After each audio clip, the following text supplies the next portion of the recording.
How do you go from working security at the Disneyland Hotel to designing rides and attractions at 40 water parks across the world?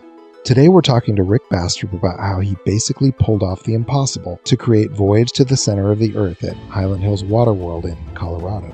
The water ride opened in 1993, but I'm here to tell you that the real story starts years earlier, when two friends working as security guards at the Disneyland Hotel decide that they want to make theme park rides. Now, in the 1980s, you just can't knock on the door of a theme park and tell them that you want to design a ride for them. It's just not done. Because most parks won't even accept ideas from outside sources for fear of being sued later when something the park builds looks like an idea they happen to get in the mail. And besides, neither one of them actually had any formal training about how to actually go about designing an attraction in the first place. But Rick is good at building models, and Richard Ferrin is an accomplished artist. So with those basic skills and never having been told what they can't do, they do exactly that. They start networking and showing off this detailed model they made to basically every theme park company that'll listen. Now, I don't know about you, but I feel like I know exactly how this conversation would go.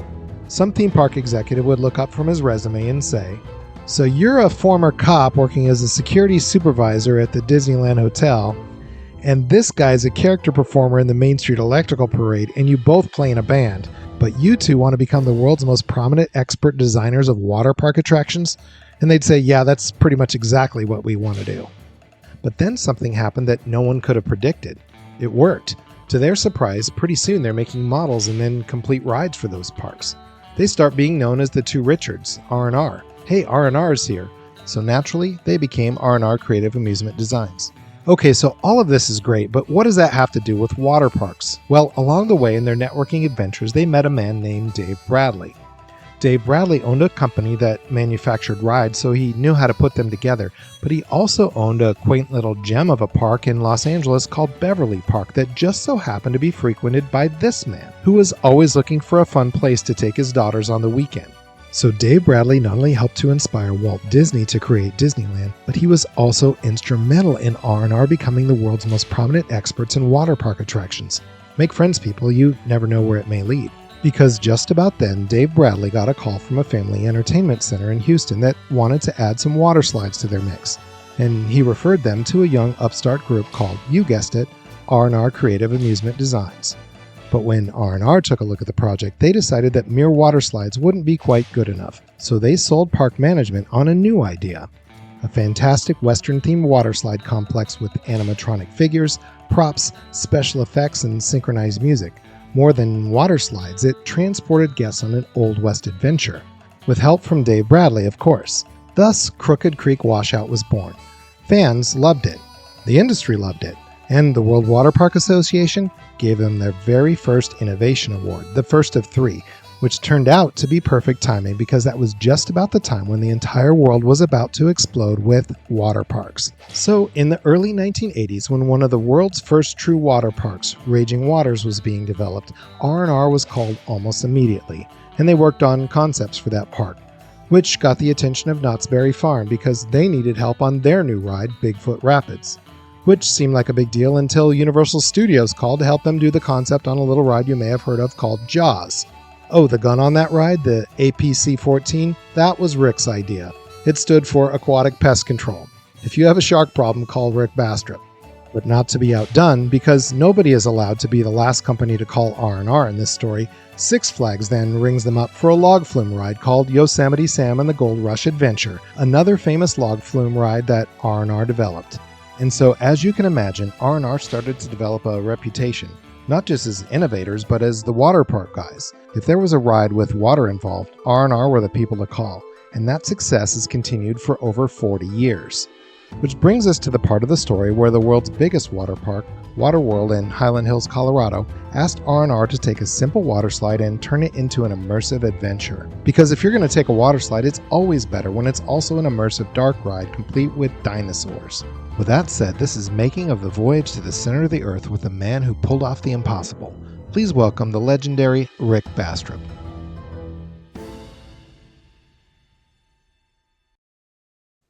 Yeah, basically what we're talking about is Voyage to the Center of the Earth, which is in a water park, Hyland Hills Water World in Denver area.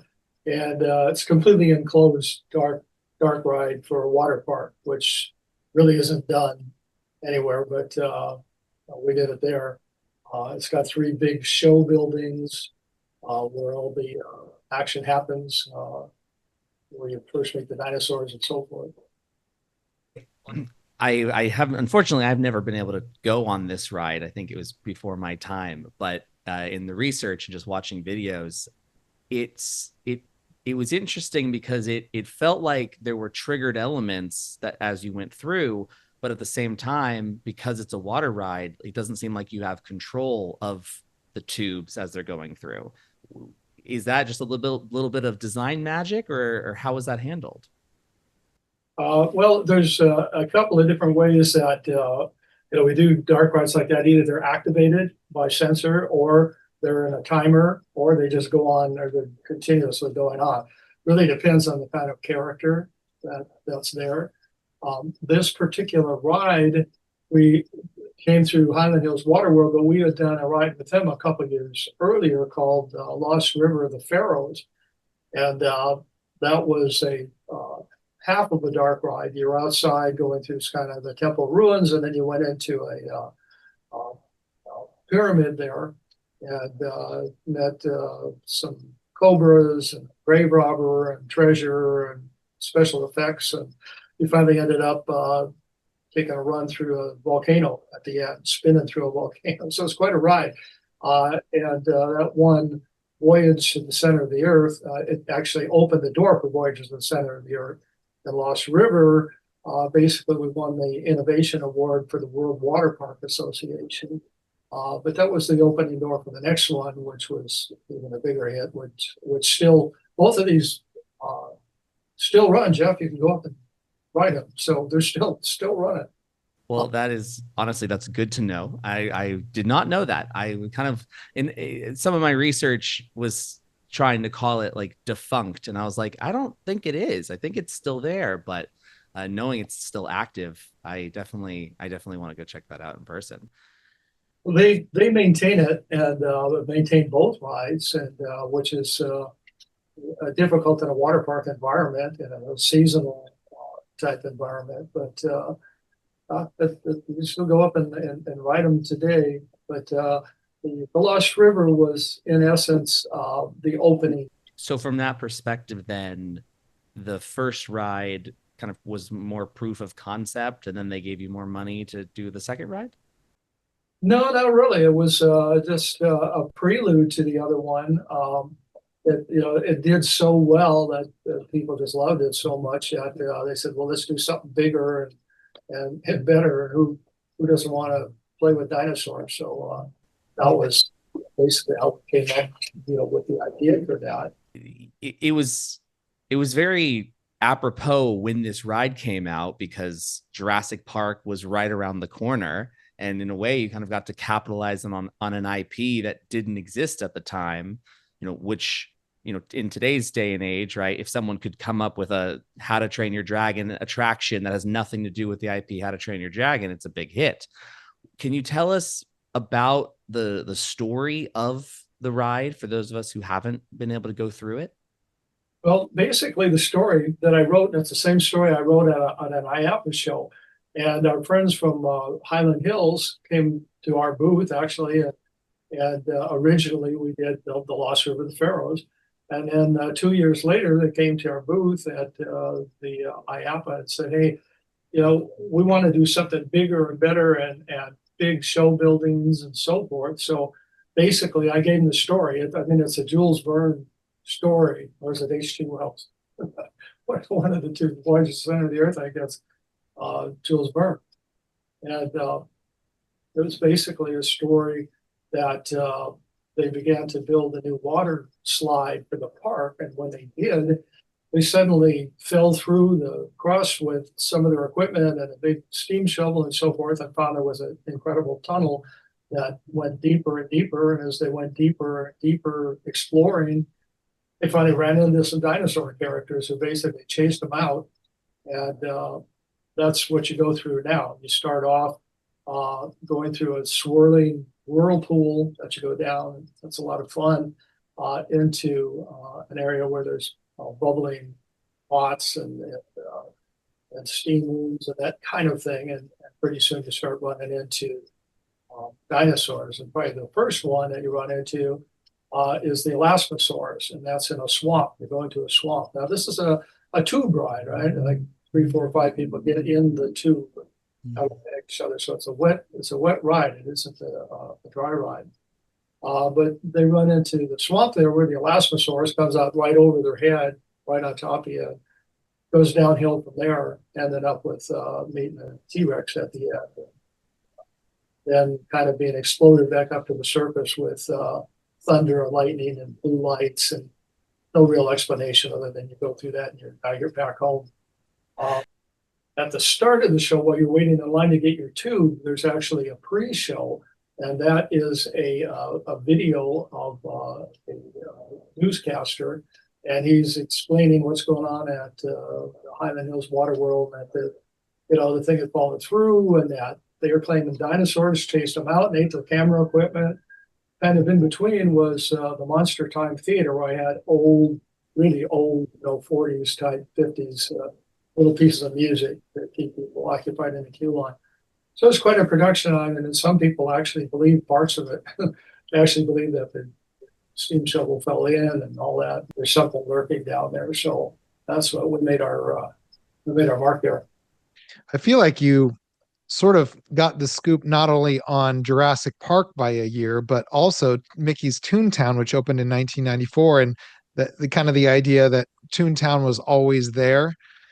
Yeah, we got the jump on some of that stuff, but let's say I was using kind of improved story or part of it anyway. But then again, when I did Wild Rivers here, I named the two Typhoon Lagoon and Hurricane Harbor. That's what I named them long before they were anywhere else in the business. So, sometimes. Say, wait a minute. Those names sound very familiar. That's exactly. I basically made those up for Wild Rivers, not the same. So for our guests who don't know, R&R has been involved with some 40 water park projects, including the very first water park in the world. I think it was Raging Waters was going up at the same time as Wet and Wild here in Orlando. And so you've been involved with a lot of water parks and a lot of water rides. So you were for a long time known as sort of the water park guys. Talk about that. Yeah, we've done a lot of work on water parks, like over 40 water parks. And we actually worked on Raging Waters, which was one of the first 2 actual water parks in the world, with Wet and Wild and Florida opening at the same time. But we're doing the graphics and the signage and some special effects and the names of the attractions and colors and the buildings and all that kind of stuff is what we usually do. We don't design the water slide itself, but that got us in the water park industry, and it was so unusual because there were some slides, and it was one of the first wave pools there, and Ripley's, believe it or not, came out and filmed it and put it on the show. Believe it or not, people are riding slides down a hill and they get in a big pool and some waves. So we're right at the forefront of there. That's incredible. So you've been in the industry since its literal inception. So how has it changed from 40 parks ago to now? Well, obviously technology and attractions, slides, at that time people were kind of making it up, with the wave pool and that. Now there's, major industries all over the world that, that create all of that. So that'd be the biggest thing, would be equipment that is available. Yeah, and so obviously we're rabbit trailing a little bit off of the Voyage ride, but tell us about, you obviously have a lot of wisdom and experience in terms of developing water parks. What are the key elements that you need to get right in order to do a good water park? Doing 40, you have to have known, you have to know by now what works and what doesn't. Yeah, well, and essentially the ones we've worked on all the way through is that even at Raging Waters, we had a children's area and a little kind of a little river that they went down. And I put frogs along the side there, and we're spraying water on the kids and that. So what makes a good water park is something for everyone. So you have mid-sized attractions, you have larger attractions, then you have the monster kind of attractions, slides, and that kind of thing, and the raft rides and that. So, it's a combination of equipment and, of course, theming. That's what, we love, and that's what we're involved with all the time, is the thematic element, and carrying it all the way through the park with colors and attractions and buildings and music and all those things that give it a theme, whether it's the Wild Wild West or whether it's Polynesian, Caribbean, or generic. Now, when you talked about the theming and the music and everything other than the slide itself, so with Voyage to the Center of the Earth, where did your responsibilities start and stop? It starts when we first talk about it, and it ends when kids are riding the ride. In essence, it starts with storyboards. Depending on what we're gonna do. In fact, you can look back here. You can see these are my studio here, and these are our storyboards, which take you start to end through the story. And from there, we go into actual plans. We start working with the ride manufacturer, whoever it may be, whatever kind of ride it may be, and carry it through with the building design, working with the architects, and creating the buildings, picking out all the names, which is something I do personally. So I probably picked out hundreds of names of parks and slides and attractions and so forth all the way through. And picking out the colors, working with the architect on the buildings, and hopefully getting a certain amount of thematic elements in there. Again, whether it's Caribbean or something else. Yeah, this is a water park dark ride, which is very unique. And I think fantastic. I mean, I want to ride it for sure. Well, Nate, you can fly us there, so let's go. Yeah, I think we might need to do that. That would be fun. I guess the season will be over. It'd have to be next summer at this point, right? We don't care. It's probably snowing in Colorado by now, but that's fine. Let's ride it. We're still going. Let's go ahead and talk through the story of the attraction. We've got the high concept or the elevator pitch, but talk us through scene by scene of the making of this attraction.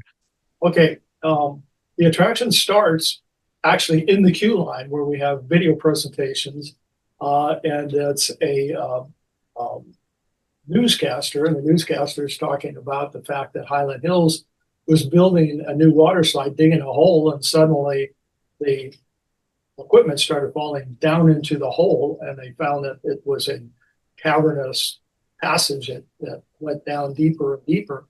Tried to follow it through, but this is the newscaster talks about this to get things going. Some people actually believe parts of it, but then he talks about, well, then later on, as they went further down, they ran into some dinosaurs and dinosaur characters that chased them out and ate their camera equipment, and that's the kind of the story we give them in the queue line. So the next thing they do is they take their tube from the queue line and they walk all the way to the top of the hill there. And we've got a piece of equipment, a big steam shovel type equipment that has fallen into the hole. And that's where they board you into the river raft rides for 3, 4, or 5 people even that go to it. Well, now it shoots down a long cavern as you start off, and there's bats in there. You hear the bats chirping or whatever bats do. Okay. And they go past the bats and into a swirling whirlpool, which is a lot of fun, and it takes you deeper down into the earth. And you end up down in an area where there are bubbling steam pots and that kind of thing here, and steam room type of thing. From there, you go down and actually go underneath some dinosaur bones, a big dinosaur. You actually go through it, which is kind of your introduction to what you're going to see as you go further down. You now come into a swamp area, and there's some triceratops, some small guys, and some other prehistoric type animals down there that you see in the swamp. But suddenly, from around the corner comes the Elasmosaurus. Now, he's the guy you see with the long neck, and he comes up and around actually right over your head, which is really fun. and is chomping at you as you go through. Well, next you go into a transition tunnel, and the transition tunnels are completely enclosed.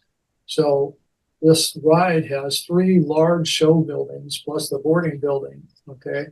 And all the other areas in between are tunnels that are all done with artificial rock work. So inside what we call the show building, there's lots of artificial rock work and the plants and so forth. So after it leaves the swamp, it actually goes into a jungle type of area. There's some creatures lurking in there. You also run into some pterodactyls in there, which are the winged flying birds and that. And this was actually before Jurassic Park. We were doing this, researched out the animals and stuff through the museum there in the other area to give us some facts on what the animals were like, the creatures. So as you go through, you get past the pterodactyls, you go into a large room, and there's an earthquake in progress, and there's rocks back and forth, falling back and forth, and there's a tree that cracks and falls right down almost on top of you. So it's kind of a dangerous place with red lights and steam and that. But at the end of it is the T-Rex, okay? And the T-Rex is lurking there waiting for you to come down there. And basically only see him from about the neck up. I did that so I could get him closer, and he didn't have to be way up in the air like this, but he's close enough that it's right in your face there. So he's the final scene of it. From there, we go down some tunnels, and the tunnels have lightning and blue lights, and you magically are brought up to the queue line again and back to the Earth's surface. So basically, that's the ride, and that's what it looks like. Still running today, as far as I know. Last time I talked to them last year, it was still running. And in fact, they tell me it's still the most popular ride there, and that we opened it like 30 years ago, 90. Yeah. That's I feel like there's a little bit of Pirates of the Caribbean where you're going back up the waterfall at the end of the ride, and also an homage to the diorama at in the Disneyland Railroad where you've got the dinosaur sort of chewing his cud, as it were. That was at least my impression. Let me ask you this. When you're making the queue, because we have a lot of students who are interested in and actively designing these queues, and how did you make the attraction queue the proper size? How did you know how to do that? Yeah, first of all, a big thing in a queue line is how fast is it moving? If you're doing a continuous system that's constantly on the move kind of a thing, you're going to be putting more people through than if you've got like singular cars you go through. So the first thing to figure out in a queue show is really how long might they be in there optimally? Could they be in there for 30 minutes or 5 minutes or whatever? And you want to make it not too complicated of a story. For instance, the story here, when you go in there, he's talking about the shovel falling in and all that, but he keeps kind of going back to it and talking it through, not giving a linear story from start to end for 10 minutes, because people on a queue line are generally not paying a whole lot of attention. I mean, they will, but they want to get on a ride. So the length of the show, what you want to show them, and the story you want to tell them is essentially to set up the story of what's going on. And it's keeping them entertained. It's going back to the question. It's important, but you need to make it not too complicated and make it figuring kids are going to be talking to each other, and there might be some sound from the equipment, a coaster coming in, or a boat, or a raft like this, people screaming and that. So it's a lot of thought that needs to go into a queue line to make it entertaining. Again, the stories that I tell forever, the last 35 years, are relatively simple to understand. Makes it fun. You don't have to think too hard. I've had people that we've worked with before who are great designers, and they give me a 2-page scenario of a backstory on something. And it's you look at it, go, kids they're not going to follow this, or we're not going to give them the sheet to study while they're in the queue line. It has to be simple and easy to understand, but still exciting, interesting, and creative. But Yeah, so I get that idea that you're making it short and simple to digest. Did they have, what was the approximate THRC or the ride capacity of the ride? How many people per hour did it take?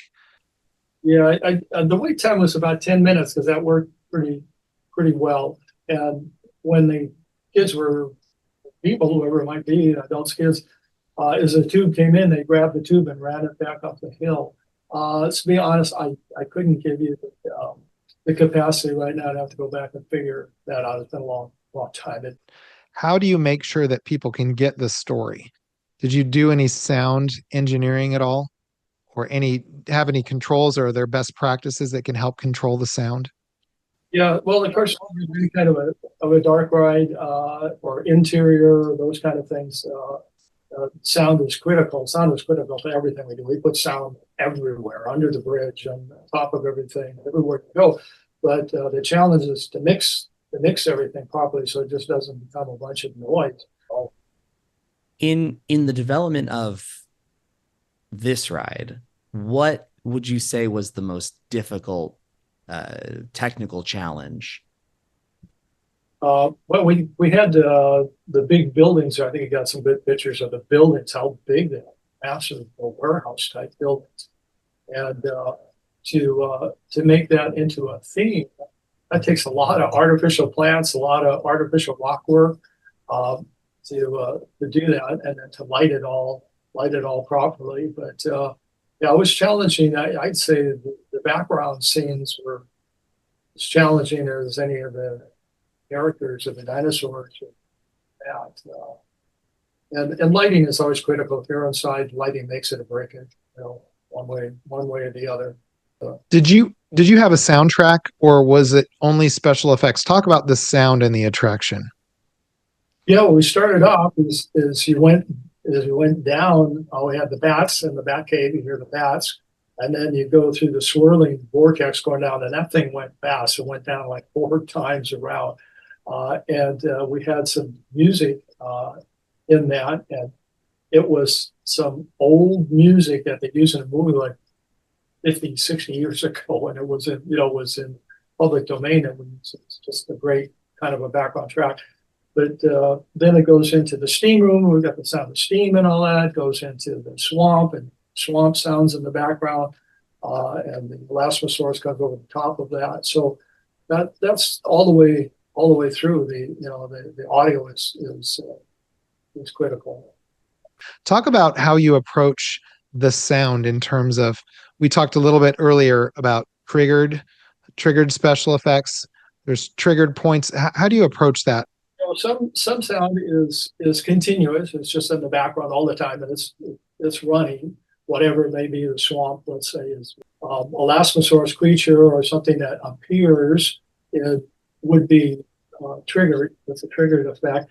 Audio and animatronics work together.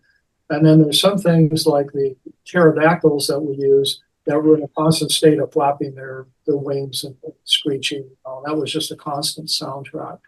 So that's what we have. A lot of the stuff that's going on there was constant, and that's always a challenge when you mix different kinds of sounds. You need to isolate them from each other so it doesn't become a big mess. But you can't put sound on top of it. So I got the swamp, and then I got the Elasmosaurus coming over there with the growling and so forth. So you can stack the sound too.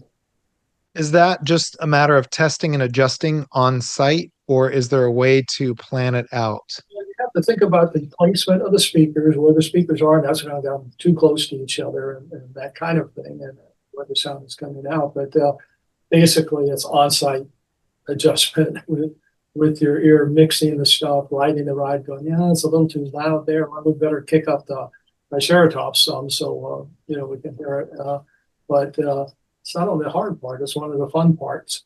And part of why I do this business is, number one, I love to entertain people, but it's to be able to get out on site and make these things happen, bring them to life, set the lights, the gels, the sound, the placement of the characters, reveals, the backgrounds.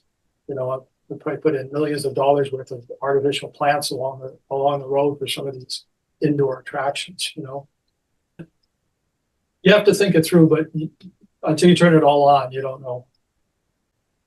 You really lit up when you talked about being on site. Like you could just see the energy just that you have for that. What can you tell us about that, the level of planning, like planning for, we're going to figure this out on site versus planning for, it all has to be figured out in CAD ahead of time. Where do you find that balance? Yeah, it's a matter of taking a look at it and analyzing what you need. Like, for instance, like I said, we were doing some dark rides that had tropical theme. And the only way to do that indoors is lots and lots of plants. So, you have to kind of figure that out. Boxes, crates of artificial plants and palm trees and all of that. But then one thing with it, all that stuff needs to be fireproof. So you need to be thinking through that. And then number two, how does it mount? Do we mount it into a hole cut through the rock, or is it something that we've built for it to go on? So there's all that kind of stuff that you need to think through, and some of it is just experience and by learning by doing it to figure out what you're going to need. There's always going to be something. But just tell me about how you mount. You're talking about mounting the plants and planning all of that, and it was just kind of a little detail. How do you typically go about that? Yeah, you need to. It becomes from experience from starting. For us, we taught ourselves how to do this business, and most people come out of Disney or Universal, or somewhere like that, where they're taught the tricks of the trade. But we just determined to do it ourselves and learned ourselves along the road. So, mounting things is critical. Safety on everything is critical. If somebody gets hurt or there's a problem, what do you got? Doesn't matter how much you spend. Doesn't matter how great it is. If somebody is injured because you didn't think something through, and you got something too close or too hot, or some other kind of problem, you haven't accomplished anything correctly. So that comes first, safety. You got the artificial plants, like I said, they come through in crates and crates of these things, all the banana trees and all that, but it all needs to be fireproof. And then it needs to be mounted. Basically, those are drill into, we're using actually foam on a ride we're doing in New Jersey, Escape of Dinosaur Homes is what I'm thinking. And that was, we used foam and then put the plants into it, and then adhesives and other foams and that to keep it there. So kind of comes from experience, to get things in there so they'll stay and not fall apart. There's another thing, you got to have it where nobody can grab it. For those listeners who might be looking at this and going, "Oh, that is so cool. I want to bring it to my water park," or "I want to bring it to something similar." What kind of operational changes or staffing changes are needed because you now have a dark ride amongst all of your traditional water rides? Yeah, in those two rides, excuse me, that we did, I have hiding places in there for employees who can access it from the outside. They can open the door and come in, and it's like a hiding place, so they can basically keep an eye. You can put cameras in there too, but you have to have lifeguards, and so it's not like a lifeguard who stands there and can see 50 feet away. You need to really design that into the design. On the outside, come and sit behind a wall, but the wall is really pointed kind of away from you, so as tubes go by, they don't see them. You put in cameras and tell them there's going to be cameras. And then there's maintenance, and in a water environment makes it harder to do too. So it's a real commitment. The guys at Hyland Hills, Greg Mastrona and Steve. Steve was the general manager, and he's passed away now. Great guy, passed away very young. But they were willing to take that chance and do these rides, which turned out to be phenomenal for them. But a lot of people are hesitant to get into that business. It's hard enough to keep the chlorine levels right and the lifeguards happy and whatever it may be. The ride's been running for 30 years. It's been maintained. What What did you use? Were it Guild or Fluke? What were the systems that you put in place? Well, I think back to what we did. I think at that time when we were doing that, I was just getting into some solid state type of, type of stuff that we did. Prior to that, we were using reel to reel. I mean, it's like Disney did at the start, reel to reel. And they've replaced it over the years, obviously, and redone some of the lighting, sound, that kind of stuff over the years. That's incredible. And I imagine the moisture and the chlorine probably gave that all a pretty big beating. Yeah, yeah. So obviously, what you originally write, what you originally storyboard, and inevitably something gets cut, right? For budget or for space. What's something that never made it into the final product that you really loved but had to let go? We set things to the budget at the start as far as the characters and that. They had a certain budget. They knew it was going to cost over the budget to a certain point, but I got to be honest, I can't think of something that I really wanted that was cut out. Type of thing. Well, you are blessed then. You are lucky and blessed, because when does that ever happen? Well, I think it means he's a really good planner. Well, and go ahead. It is so on anything, whatever any of these rides are, the dark rides and all of that, to know from the start what the general budget is and to work within that, not try to push it over. You can always cut budgets by cutting movements, cutting some characters, but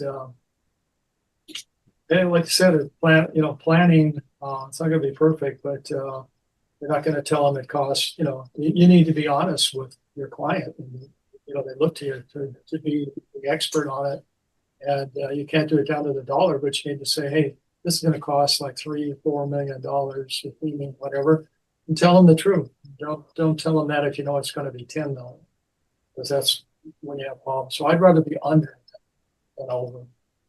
I feel like you've had such a long track record of doing these that you have to be very good at staying on budget. But there also has to be a little bit of a secret sauce. Why do people keep coming back to R&R? What is your secret to this great career that you guys have had in terms of great projects? We always did things our own way. Came at it maybe from a little different perspective. That the money isn't unlimited, that the art isn't, what's important. It's not a monument to yourself. If you're going to go buy something for 5 seconds and you want to make it a monument to your design, your art, you're not really doing the client any, and keep it small and tight, and basically learn how to do everything yourself. Excellent. That's excellent advice. I want to talk about the rock work in this attraction because there's so much rock work. Talk about how you approach that. You guys did that all by yourselves. Did you personally sculpt it? Did you hire vendors? Oh yeah. Talk about the rock work in your attraction. Yeah, we've done multi millions of dollars worth of rock work over the years, and MGM theme park, I think we did $4 million worth of rock work with just like 4 different rock work companies and so forth. So that is an art all in itself, and it's gotten more and more expensive foot by foot. When you start getting prices to what it was for Voyage to the Center of the Earth. It would be very hard to afford that now. It'd be multi millions of dollars worth of rock work. Rock work being, you put up a screen and spray on, the gunite and sculpt it and so forth. So that thing had like a quarter mile of rock work through all the tunnels. A very expensive thing to work with now. It was then, it still is. So you use it somewhat sparingly. That makes sense in terms of putting as many dollars in front of the guest as possible versus where they can't necessarily see it. I think that's wise and prudent, and probably one of the reasons you stay in budget. So did you personally sculpt, or did you use a vendor? Let's see, it was National Rock, and we had done some work with them before. They're out of Wisconsin. I don't think they're um, doing it anymore, but they had done some work for Hyland Hills, National Rock Sculpture, I think it is. And they had done that. And when we started doing this, they said, okay, we're good for it. I mean, it was, we've got some pictures that show how extensive the rock work was on the tunnels that went through. In terms of a design, how do you communicate your design intent to the rockwork vendor? Well, basically, we do it in blueprint form, and showing elevations and cuts. And that kind of thing does not need to be perfect. I mean, you could spend money doing, inch by inch, foot by foot, like let's say Disney does. It's absolutely incredible, but they have the budget to do that, to do that sculpt. They'll actually sculpt models of the rockwork and that. But let's say with Voyage, well, what we did was blueprints, and that's cut views, that's elevations and that. And then we work with the vendors or the construction people, art directing it, making sure. I've had a couple places where people started putting in rock work, and I had to come out and say, this does not look that good. Would you put this in your brochure? Would you show somebody that? Well, no, probably not. Okay, well, let's put some more effort into it. So that's just it's an art, but properly art directed, as we did here, we were art directing a lot. It wasn't foot by foot, or what it looked like. It was elevations, cuts, and certain things like where the T-Rex sat, and those were really important, and it was perfect.